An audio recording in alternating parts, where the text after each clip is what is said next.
Okay, so this is the story about the Brangelina. Brad and Angelina. I thought that was totally a sign, by the way. I'm all about signs and synchronicities, but you know what's really funny is that should have been a sign to stay away, because I always hated every time I told people my name is Angelina, and they're like, oh, you mean like Jolie? Oh, that's so cool, you have a name like Angelina Jolie. Dude.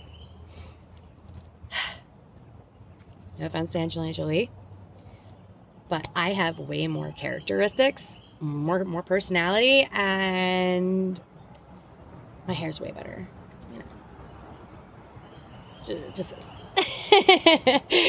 Anyway, I hated being compared to another person, and it drove me absolutely insane. But then when I ended up getting with Brad and I saw this Brangelina thing, I went even a step further, and I completely erased myself and became a we. I was no longer Angelina. I was the Brangelina, 111 on my clock. And so I took away the rest of my identity. Completely, I took away my identity.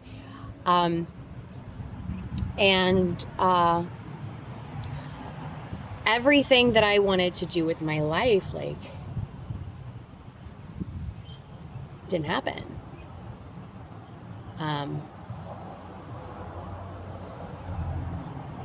And I don't necessarily blame Brad for what happened in the beginning of our relationship. I honestly don't think that he realized what he was doing. He'd been that way his entire life. He had no clue that he had the ability to manipulate the fuck out of people. He was just so insecure about himself. And having me by his side made him feel more secure. And so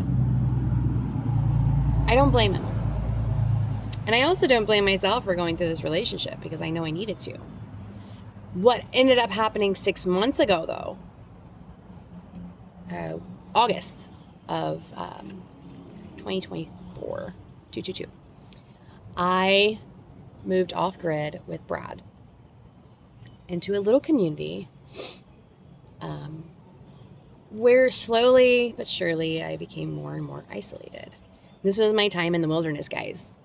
Because the second I hit the off-grid and completely just destroyed all distractions in my life, because when I went, there was no cell phone signal, none.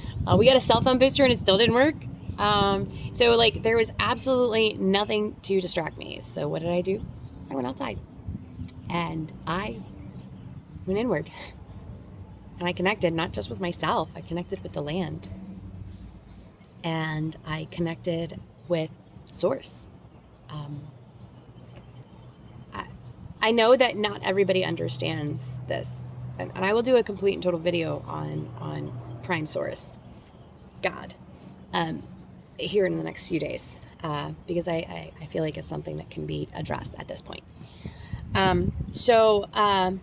When I went inward, my very first time connecting since I was a child was October.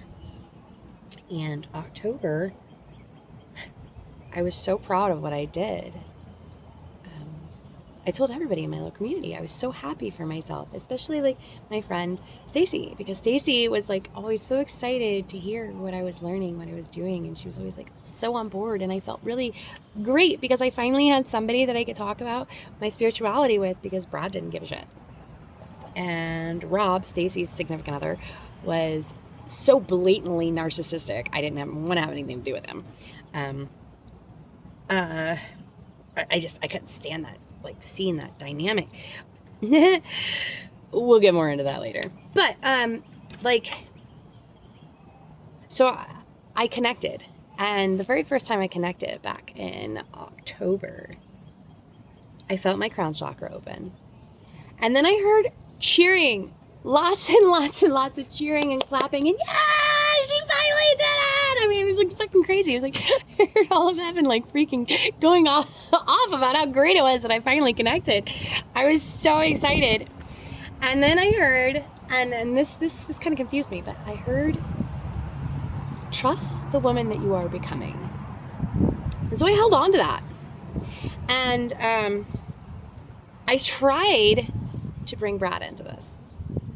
I held his hand and I transmitted the message that I had received from Prime Source to Brad. But I felt it, like, kind of just like, bleh. It didn't go in. It just kind of like, it was coming in my hand, and it was like going like this. Like way off of his hand. He was not accepting it. So I tried to tell him, I said, you need to accept what I am sending to you or you will not be able to get it. And he's like, okay. So then like I opened myself up to his mother. His mother had channeled through me. And I opened myself up and I felt it all come out, come down, and I handed him my hand. I gave him my hand. And then I felt it come out of my mouth. And these were not my words, because it was not my message to know. So all I did was open my mouth and it just all came out of me. Like I didn't say any words, like just the energy came out of me and it just fell flat on the ground because he didn't accept it. And this hurt me. This hurt me very badly. And I started to realize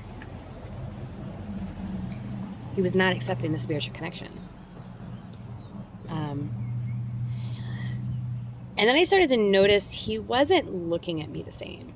Like when I told Brad about my initial spiritual awakening back in 2023, there wasn't an ounce of doubt on his face. Everything that I told him, he believed it. Everything. And trust me, it was not a normal story. It was crazy AF, okay? But he believed it. And it wasn't until November. We'd been there since August. My chakra opened in October. And I accepted something into my body in October. And then November, it was gone. November 11th, it left. And November 11th, when that entity left, I started to see the truth for what it was. I started to see the doubt in Brad's eyes. And he became angry. And the relationship went downhill really fast.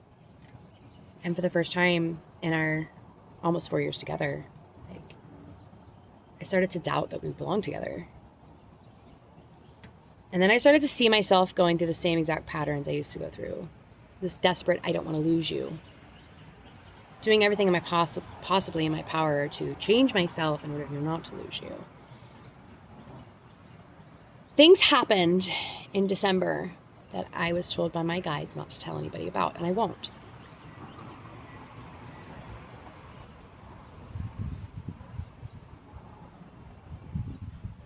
But I do know I almost died several times. And I don't mean like, physical death. I mean spiritual death. I almost died several times. I almost stepped away from my mission and I almost gave up. And I am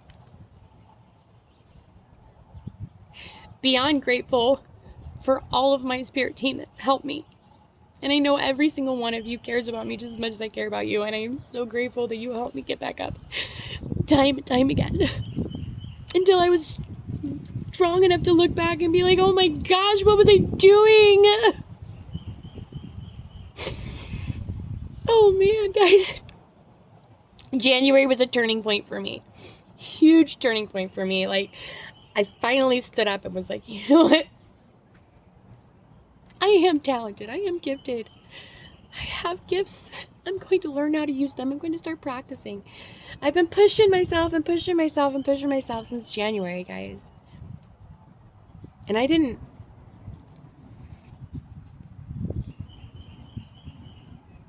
I stopped trusting people outside, but I still trusted Brad, and that was a problem. Because I knew Brad was corrupted. I could see the demon in him. I named him Kevin. And I taunted him.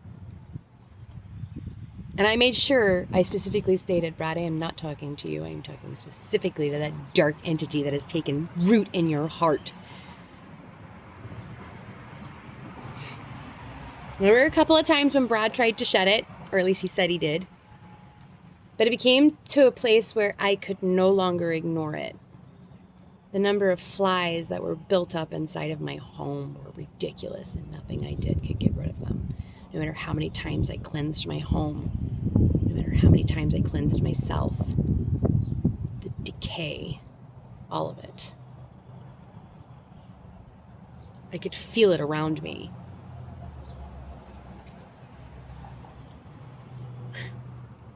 The signs kept getting more and more loud, but I kept ignoring them, thinking that I was in the right place and I was doing exactly what I was supposed to do. I was supposed to save the land that I was on. That was my whole mission, was to seed the land. And I kept telling everybody everything that I was doing. And I kept sharing my wisdom.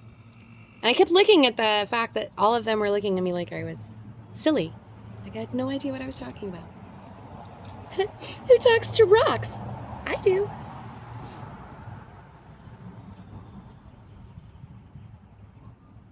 I knew my purpose. I didn't know it was as big as I knew what it is now. I mean, hell, I still apparently don't even know how big it is. They don't want to tell me because I'm a runner. I'm just kidding. Anyway, I am a runner.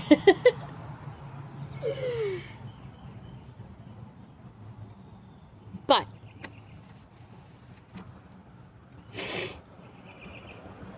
it wasn't until,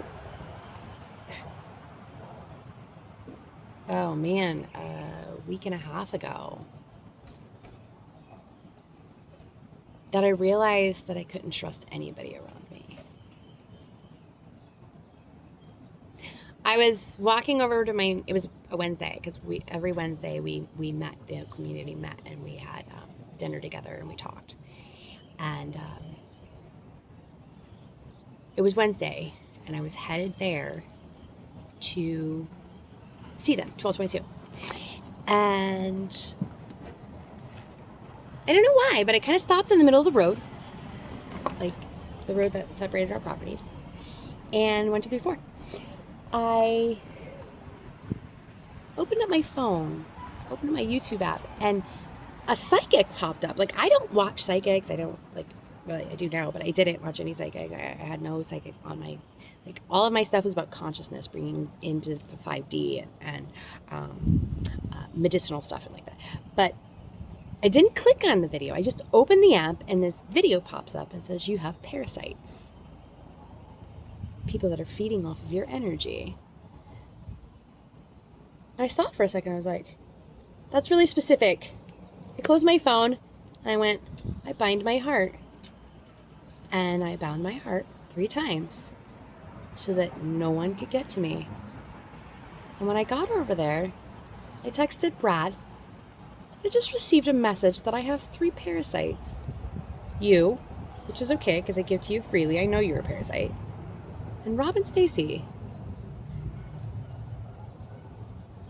And he sent back a little sad face, like a little crying face emoji. And I was like, huh. But as I sat there with my heart bound, they were all looking at me very expectantly. All of them. And I could feel the energy change. I didn't like it. So that night, I went home and I put my headphones in. For the first time in a long time, I closed myself off from everybody. I didn't talk to anybody. I didn't tell anybody what I was thinking. I didn't tell anybody what I was feeling. I didn't tell anybody what I was doing.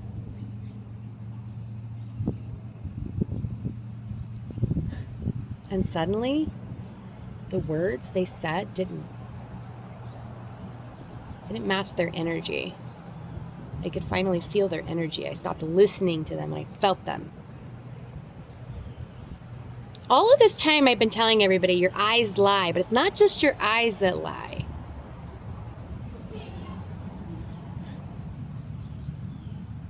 It's all your physical senses.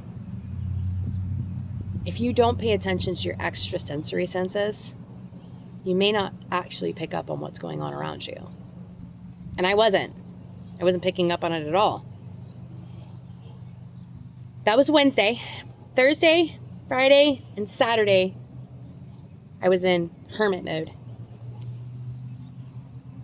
Saturday, it came to a head. And I told Brad, this is your free will beacon. You know what my mission is. I have not held that from you. Here's your choice. Do you come with me or do you stay? I lied to him. Yes, I told him that there was a possibility that I would stay if he decided he did not want to go. I did that because I did not want him to lie to me.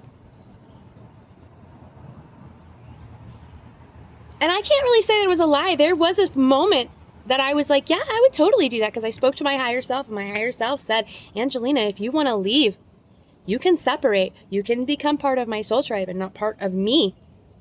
And once you become part of my soul tribe, you are released from your mission. And I actually thought about it. But the reaction that I got from him,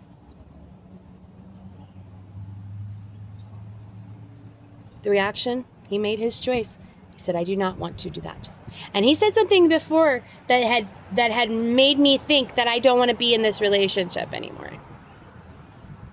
He said, I don't think I believe in compassion and forgiveness. And I was like, that is a huge problem. So, Saturday night, I made the decision to leave. And I tried to go back inside of the house, but the negative, low vibrations, oh my gosh, and the manipulation that he was putting me through. Saturday was my dad's birthday, and it was a 2.5 hour drive, 2.5 hour drive to go see my family for my dad's birthday. And the entire time he was manipulating the fuck out of me. Every single fucking song he could put on the radio that would pull at my heartstrings, he did. And he had it all the way up at 30. While I had headphones in, I couldn't hear my music. He was doing it on purpose to try to manipulate me to stay. And I could finally see all of the manipulation. Finally. And it just solidified my plan. But I had no plan. I had no clue what I was going to do.